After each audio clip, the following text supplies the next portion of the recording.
Welcome to the Slop Farm. Enjoy the video. You begin by ensuring prerequisites are exactly in place. Install Visual Studio with the ASB, NET workload, and a compatible Net SDK. Once done, verify .NET version in a terminal so you know which runtime you'll target. Next, decide hosting locally.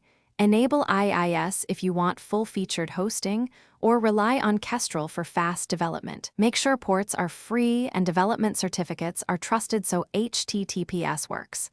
Now create a new ASB NET project from the template and open its solution in Visual Studio to continue. Once your project is open, pick the right template: Web API for services, MVC for server-rendered pages, or Minimal API for microservices.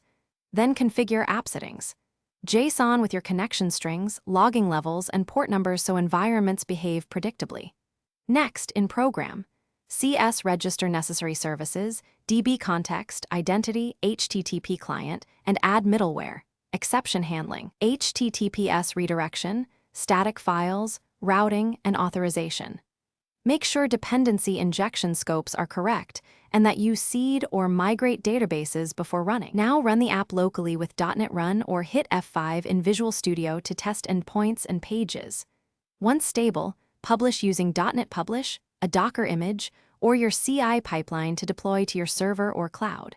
Make sure environment variables and production connection strings are set. If something breaks, inspect logs for stack traces, verify launch settings.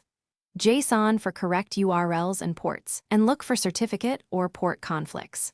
One key troubleshooting tip: enable detailed errors temporarily and check the app's event log to pinpoint startup failures.